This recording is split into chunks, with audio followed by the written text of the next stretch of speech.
Hello दोस्तों, आज हम एक्सप्लेन करने वाले हैं 2018 में रिलीज हुई एक मूवी जिसका नाम है इनुयाशिकी। ये एक जापानीज मूवी है। तो मूवी की शुरुआत में हमें एक आदमी दिखाया जाता है जिसका नाम इचिरो होता है और इचिरो ही इस मूवी का मेन किरदार है।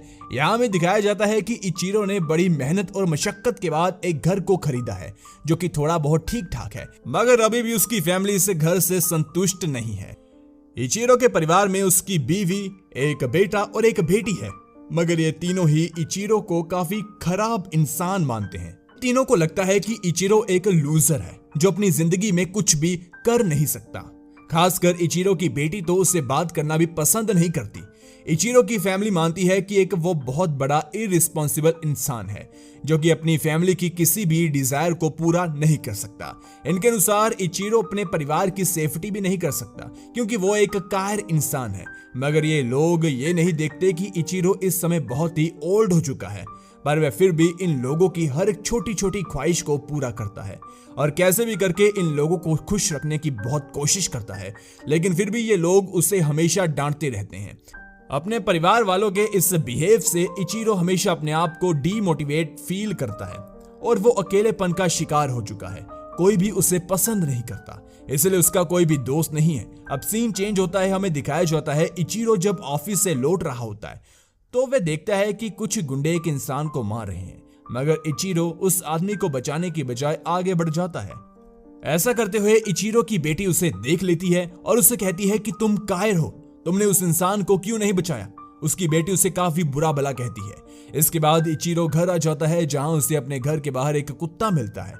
कुत्ते को देखकर इचिरो को उस पर दया जाती है और वो उसे अपने साथ घर ले आता है और उससे प्यार करता है। ये कुत्ता भी इचिरो का वफादार होता है, मगर इचिरो को इस कुत्ते के साथ देखकर उसकी वाइफ भड़क उठती है और तुरंत ही उस कुत्ते को यहाँ से ले जाने को कहती है।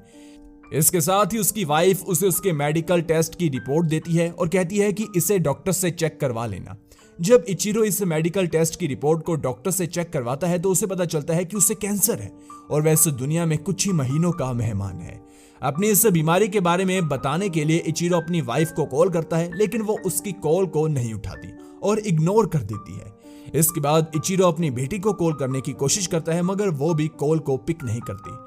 अब इचिरो अपने घर चला जाता है और डिनर के टाइम अपने परिवार वालों को अपनी बीमारी के बारे में बताने की कोशिश करता है, मगर उसके परिवार वाले उसे डांटने लगते हैं और उसकी बात पर ध्यान नहीं देते। इसके बाद इचिरो बाहर आ जाता है और अपनी वाइफ के कहने पर उस वफादार कुत्ते से पीछा छुड़ाने की कोशिश करता है, मगर ये कुत्ता उसका पीछा नहीं छोड़ता। जिसके बाद इचिरो को एहसास होता है कि ये कुत्ता उसे बहुत प्यार करता है, ये उसे दूर नहीं रहना चाहता। इसी बीच इचिरो बेंच पर एक लड़के को बैठा हुआ देखता है जिसका नाम हीरो होता है। इचिरो हीरो से बातचीत कर ही रहा होता है, तभी इन दोनों को आसमान में एक बहुत ही चमकीली चीज दिखाई देती है जिसे देखने के लिए ये लोग उसके पास चले जाते हैं, पर इसी दौरान ये चमकीली चीज इन दोनों के ऊपर गिर जाती है। यहाँ पर हमें कुछ एलियंस भी दिखाए जाते हैं जो इन दोनों के साथ पता नहीं क्या करते हैं। इस हादसे में इन दोनों की मौत हो जाती है, लेकिन सुबह होते ही इचिरो एक बार फिर से जिंदा हो जाता है। जिसके बाद इचिरो घर के अंदर आ जाता है और खाना खाने लगता है, पर अब उसे बहुत अजीब लग रहा था और उसे किसी भी चीज का टेस्ट नहीं आ रहा था। मगर जैसे तैसे वो खाना खाकर पानी पीता है और अपने कमरे में चला जाता है जहां उसे रियलाइज होता है कि उसके हाथों से धुआं निकल रहा है। देखते देखते इचिरो एक बहुत ही फ्यूचरिस्टिक मशीन में बदल जाता है। दरअसल एलियंस ने उसके शरीर को ब्लेड से काट कर एक बहुत ही पावरफुल मशीन में बदल दिया था। यही नहीं, इचिरो के साथ जो लड़का हीरो था उसके साथ भी यही हुआ था। एलियंस ने उसके शरीर को भी काट कर एक मशीन में बदल दिया था, मगर हीरो को अपनी पावर का पता लग जाता है और वो उन्हें यूज भी करने लगता है। अपनी पावर्स के बारे में वो अपने दोस्त नायुकी को बताता है, पर वो उसकी बात पर यकीन नहीं करता। जिसके बाद हीरो उसे एक उड़ते हुए कबूतर को बिना छुए ही मार कर दिखाता है, तो नायुकी को उस पर विश्वास हो जाता है। देखिए, हीरो एक गरीब परिवार से होता है। उसके घर में वो और उसकी मदर रहती है। उसका अमीर बाप उसकी माँ को छोड़कर चला गया और तब से हीरो ने ही अपनी माँ की देखभाल की है और वो अपनी माँ को हर एक खुशी देना चाहता है जिससे वो हमेशा खुश रहे। मगर गरीबी के कारण हीरो अपनी माँ के लिए कुछ ज्यादा नहीं कर पाता, इसलिए वो फ्रस्ट्रेट रहता है। उसे किसी भी इंसान को खुश देकर जलन होती है। अब सीन शिफ्ट होता है इचिरो पर जो कि रास्ते से गुजर रहा होता है, पर तभी उसे वो कबूतर दिखाई देता है जिसे हीरो ने मारा था। तो इचिरो उस कबूतर को उठा लेता है, मगर जैसे ही इचिरो उस कबूतर को अपने हाथों में उठाता है वैसे ही वह कबूतर फिर से जिंदा हो जाता है। इससे इचिरो को पता चलता है कि उसके पास लोगों को ठीक करने की पावर आ चुकी है। इचिरो आगे बढ़ता है जहां उसे हॉस्पिटल में एक मां के रोने की आवाज सुनाई देती है, जहां जाकर उसे पता चलता है कि एक महिला का बच्चा मर चुका है जिसकी वजह से वो रो रही है। अब इचिरो सब लोगों से छुपकर उस बच्चे को अपनी पावर से जिंदा कर देता है। दूसरी ओर हीरो अब अपनी पावर्स पर गरूर कर अपने स्कूल के बच्चों को मारने लगता है, जिसे देखकर उसका दोस्त नायुकी को भी डर लगता है। इसके बाद हीरो बाहर चला जाता है जहां उसे उसके फादर की नई वाइफ का फोन आता है, जो कि उसे अपने घर पर खाना खाने के लिए बुलाती है। जब हीरो अपने फादर के घर पर खाना खाने के लिए जाता है तो वो देखता है कि उसके फादर का नया परिवार बहुत खुश है, जिसे देखकर उसे बहुत ज्यादा गुस्सा आता है और वो एक समय के लिए अपने फादर के नए परिवार को मारने की कोशिश करता है। मगर हीरो ऐसा नहीं करता और वो वहां से चला जाता है। पर इसी दौरान उसे एक और फैमिली दिखती है जो कि बहुत खुश होती है। इन लोगों की खुशी को देखकर हीरो इस पूरी फैमिली को मार देता है। अब धीरे धीरे वो कई फैमिलीज को मार देता है। अब ये खबर पूरी तरह मीडिया में फैल चुकी थी। ये खबर देखकर इचिरो उन फैमिलीज को बचाने के लिए जाता है और एक लड़की को मरा हुआ देखकर वह उसे हील करने की कोशिश करता है, पर तभी उसे पता चलता है कि उसकी यह पावर सिर्फ लिविंग क्रिएचर्स पर ही काम करती है, ना कि मरे हुए लोगों पर। इस दौरान इचिरो को हीरो भी दिखाई देता है जिसने किसी फैमिली को मारा था। हीरो इचिरो को भी मारने की कोशिश करता है, मगर जैसे तैसे कर इचिरो बच जाता है। लेकिन जब तक वो उठता है तब तक हीरो वहां से चला जा चुका होता है। अब सुबह हीरो अपने दोस्त नायुकी से मिलता है। नायुकी हीरो से कहता है, मुझे पता है कि कल रात हुए मर्डर तुमने किए हैं, तुम एक किलर हो। इतना कहकर नायुकी हीरो से अपनी दोस्ती को तोड़ लेता है। नायुकी से दोस्ती टूटने के बाद हीरो अब बहुत ज्यादा फ्रस्ट्रेट हो जाता है। दूसरी तरफ इचिरो को भी कंपनी से निकाल दिया जाता है, जिसके बाद इचिरो घर आ जाता है जहां उसे पता चलता है कि उसका बेटा पुलिस के डर से स्कूल जाना बंद कर चुका है। वहीं उसकी बेटी आगे पेंटिंग में करियर बनाना चाहती है, इसलिए वो कॉलेज भी नहीं जाना चाहती है। इसके साथ ही उसे ये भी पता चलता है कि उसकी वाइफ अब उसे छोड़ना चाहती है। इतनी सारी बातों को सुनने के बाद इचिरो अब बहुत ज्यादा परेशान हो जाता है और रोने लगता है। पर तभी उसे हीरो के दोस्त नायुकी की आवाज सुनाई देती है, जो कि इसलिए रो रहा था क्योंकि उसका दोस्त गलत राह पर चला गया।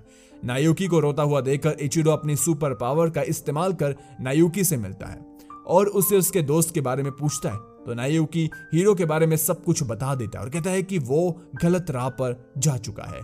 जिसके बाद इचिरो कहता है कि मैं हीरो को गलत काम करने से रोकूंगा, मगर इचिरो को अपनी पावर्स का इस्तेमाल करना अच्छे से नहीं आता था, इसलिए वो सुबह होते ही अपनी सुपर पावर्स का अच्छे से इस्तेमाल करना सीखने लगता है, जहां वो एक कैन को अपने हाथों से छुए बगैर ही दूर फेंकने की कोशिश करता है, मगर वो नाकामयाब रहता है।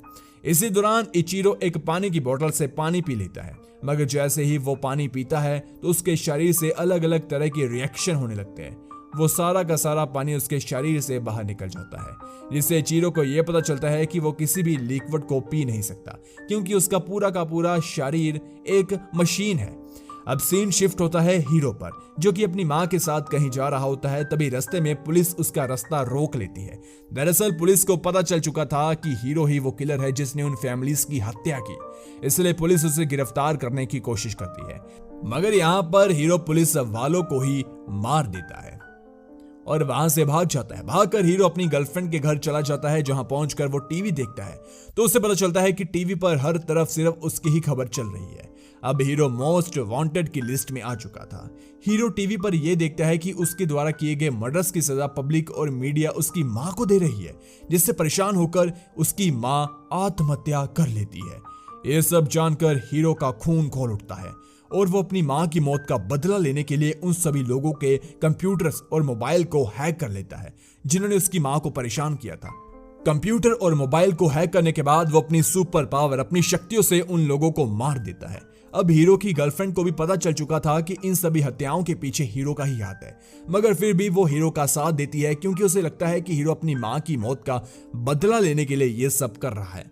अब धीरे धीरे वो शांत हो जाएगा। अब सीन शिफ्ट होता है इचिरो पर, जो कि अपनी फैमिली से कहता है कि सभी लोग कंप्यूटर और मोबाइल से दूर रहो, वरना हीरो हम सभी को मार देगा। मगर उसकी बात पर कोई ध्यान नहीं देता और सभी वहां से चले जाते हैं। इधर हीरो अपनी गर्लफ्रेंड से वादा करता है कि वो आज के बाद कोई भी मर्डर किसी को नहीं मारेगा और कोई भी गलत काम तो बिल्कुल नहीं करेगा। मगर तभी वहां पर पुलिस आ जाती है और हीरो पर बिना देखे ही गोलियां चलाने लगती है।